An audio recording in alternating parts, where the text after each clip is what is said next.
వంశీ గారు అడగండి మీ ప్రశ్న. హలో వంశీ గారు అడగండి మీ ప్రశ్న. నమస్తే వంశీ గారు, హలో చెప్పండి. నమస్తే అండి. మీరు వైఎస్ఆర్ గెలుస్తుంది నమస్తే వంశీ గారు, చెప్పండి. నమస్తే అండి.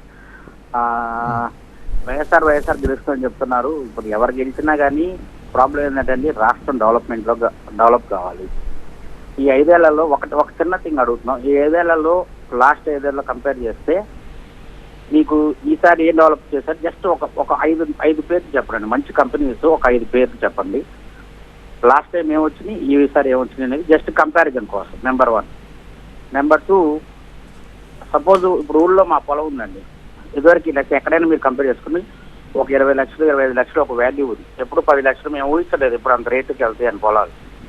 ఒక టైంలో అది వచ్చినప్పుడు ఒక ఎకరం పొలం 10 లక్షలు ఉంది. నాకు తెలిసిన దగ్గర నుంచి 5 లక్షలు, తర్వాత 10 అయితే ఎక్కువ 25 లక్షలు 50 లక్షల వరకు కూడా పోయింది ఒక ఎకరం పొలం ఖరీదు. ఇప్పుడు అదే ఊళ్ళో అదే మా సత్తనపల్లి అండి మాది. మా నియోజకవర్గంలో మా ఊళ్ళో 50 లక్షలు అడిగిన పొలం 30 లక్షలు అడిగిన పొలం ఇప్పుడు 10 లక్షలు కూడా అడగట్లేదు. ఒక రైతు ఒక ఎకరం పొలం అమ్ముకొని అప్పు తీర్చుకొని అతను ఫ్యామిలీతో హాయిగా ఉండాలనుకొని జస్ట్ ఓకే మళ్ళీ ఎలక్షన్ వస్తుంది ఇంకేమైనా పెరుగుతాయి అని ఎక్స్పెక్ట్ చేసి అమ్మకుండా మా ఊర్లోనే చాలా మంది ఉన్నారు కుటుంబాలు. ఇప్పుడు 10 లక్షలకు అడగట్లేదండి. అంటే వాల్యూ పెరిగిందా పడిపోయిందా, స్టేట్ ముందుకెళ్ళిందా వెనక్కి వెళ్ళిందా అనేది మాకు డౌట్. నెంబర్ 2, నేను జగన్కు వ్యతిరేకం కాదు. ఓకే మేము TDP what ever it is. నేనంటే మీరు మళ్ళీ చెప్తారు, ఎందుకంటే మీరు ఫోన్ పెట్టేసిన తర్వాత ఇతను టీడీపీ అని చెప్తారా ముందే చెప్తున్నా. బట్ నేను రాజశేఖర్ రెడ్డి గారిని గౌరవిస్తాను. ఆరోగ్యశ్రీ చేసి చాలా పేదలకు చాలా హెల్ప్ చేశాడు. ఒక పార్టీ కాదు అందరికీ హెల్ప్ అది. నేను ఇప్పుడు అందరితో చెప్తాను లైవ్ కాబట్టి అందరికి చెప్తున్నాను. So I respect that. Okay 104 ambulance అది పెట్టారు, అది మంచి హెల్ప్ఫుల్. ఒడ్లకు ఫస్ట్ 1500 నాకు తెలిసి రేట్ ఇచ్చింది ఎవరంటే రాజశేఖర్ రెడ్డి గారు. I appreciate that. ఓకే నేను రెస్పెక్ట్ చేస్తానండి, చాలా రెస్పెక్ట్ చేస్తాను. బట్ జగన్ ఏం చేశాడని మేము అడుగుతున్నాం. ఒకటి, ఒడ్లకు రేటు ఉందా, పంటలకు ఏమైనా ఉన్నాయా, రైతుల వారీగా ఏం బాగుపడ్డారనేది నెంబర్ 1. Number 3 question. సో ఓవరాల్గా అండి ఏ పార్టీ వచ్చినా ఏదొచ్చినా స్టేట్ డెవలప్ కావాలి. మా ఉద్దేశంలో స్టేట్ ఒక 10 ఏళ్ళు వెనకపోయిందని మేము అనుకుంటున్నాం.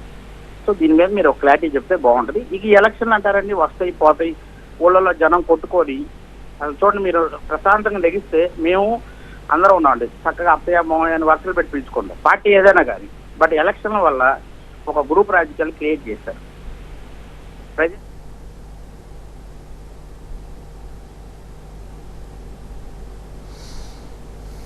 హలో హలో చెప్పండి అండి, కాల్ కట్ అయింది.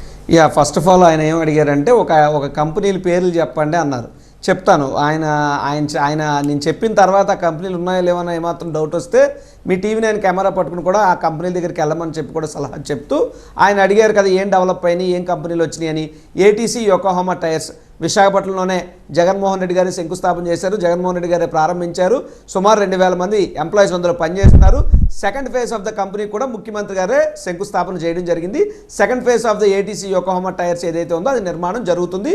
కేర్ ఆఫ్ విశాఖపట్నంలోనే ఇన్ఫోసిస్ ఉంది, దాన్ని ప్రారంభించింది ముఖ్యమంత్రి గారే. విశాఖపట్నంలోనే ర్యాండ్ స్టాండ్ కంపెనీ ఉంది. విశాఖపట్నంలో ఇనార్బిట్ మాల్ వచ్చింది, దానికి శంకుస్థాపన చేసింది ముఖ్యమంత్రి గారే. అదేవిధంగా సన్నీ ఒప్పోటెక్స్ ఈ రాష్ట్రానికి వచ్చింది. అదేవిధంగా జేఎస్డబ్ల్యూ స్టీల్స్ వచ్చింది, గ్రాసిమ్ ఇండస్ట్రీస్ వచ్చింది, ఇంకా చెప్పుకోవాలంటే చెట్నాడ్ సిమెంట్స్ వచ్చింది, ఈ క్యాడ్బరీ కంపెనీలు వచ్చినాయి. ఇవన్నీ కూడా ఆంధ్రప్రదేశ్ రాష్ట్రంలో గత 5 ఏళ్లలోనే వచ్చినాయి. కాబట్టి మీరు ఇందాక అన్నారు మీరు తెలుగుదేశం పార్టీ వారు, అయినా నాకు రాజశేఖర రెడ్డి గారు అంటే గౌరవం ఉందన్నారు. రాజశేఖర రెడ్డి గారి పట్ల మీకు ఉన్నటువంటి గౌరవానికి నా కృతజ్ఞతాభివందనాలు మీకు. కానీ మీరు వాస్తవాలు తెలుసుకోండి. మీరు తెలుగుదేశమా వైసీపీయా అభిమానం ఉందా లేదా ఇవన్నీ పక్కన పెడితే మీరు కంపెనీలు అడిగారు కదా, ఇన్ని కంపెనీలు నేను చెప్పాను, కావాలంటే వెళ్ళి మీరు చెక్ చేసుకోవచ్చు. ఒకటి డెవలప్మెంట్ అంటే ఏంటి? ఒక రాష్ట్రానికి ఉన్నటువంటి అభివృద్ధిని దేంతో కొలుస్తారు? కంపెనీల, రోడ్ల, భవన నిర్మాణాల, లేదా వ్యక్తిగతమైనటువంటి పర్ క్యాపిటల్ ఇన్కమా, లేదా అన్ఎంప్లాయ్మెంట్ రేట్ తగ్గుదలను బట్టి చూస్తారా, ఎంప్లాయ్మెంట్ పెరిగేదాన్ని బట్టి చూస్తారా? How do you calculate the development of the state or the growth of the state అంటే జిఎస్డిపి. ఈ జిఎస్డిపి అనేటువంటిది చంద్రబాబు నాయుడు గారి హయాంలో 5.4కు పడిపోతే ఈరోజు సుమారు 18% జిఎస్డిపిని జగన్మోహన్ రెడ్డి గారు తీసుకురావడం జరిగింది. అంటే జిఎస్డిపి గ్రోత్ పెరిగిందా తగ్గిందా? దీన్ని బట్టి మీరు చెప్పొచ్చు కదా, per capital income Chandrababu Naidu గారి హయాంలో 1,50,000 మాత్రమే ఉంటే ఈ రోజు పర్ క్యాపిటల్ ఇన్కమ్ 2.1 లక్షలు ఉన్నది. ఇది డెవలప్మెంట్ కాదా మీ దృష్టిలో నేను అడుగుతున్నా. గతంలో అన్ఎంప్లాయ్మెంట్ రేట్ చంద్రబాబు నాయుడు గారి టైంలో 5.4% ఉండేది. ఈ రోజు అన్ఎంప్లాయ్మెంట్ రేట్ 4.1% ఉంది. అన్ఎంప్లాయ్మెంట్ రేట్ తగ్గడం అంటే ఉద్యోగాలు పెరగడం అనే కదా. అంటే ఉద్యోగాలు పెరుగుతుంటూ ఉపాధి కల్పన వస్తుంటే అది మీ దృష్టిలో డెవలప్మెంట్ కాదా? ఏది మీ దృష్టిలో డెవలప్మెంటు?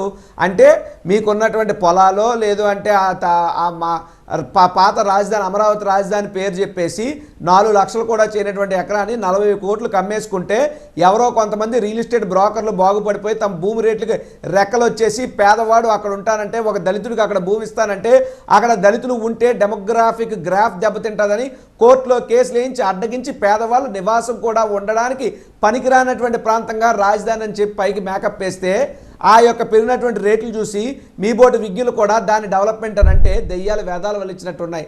దయచేసి డెవలప్మెంట్ అంటే అది కాదు. మీరు అడిగారు రైతులకు ఏం చేశారని. రైతులకు రైతు భరోసా ఇచ్చామా లేదా చూడండి. రైతులకు ఇన్పుట్ సబ్సిడీ వచ్చిందా లేదా చూడండి.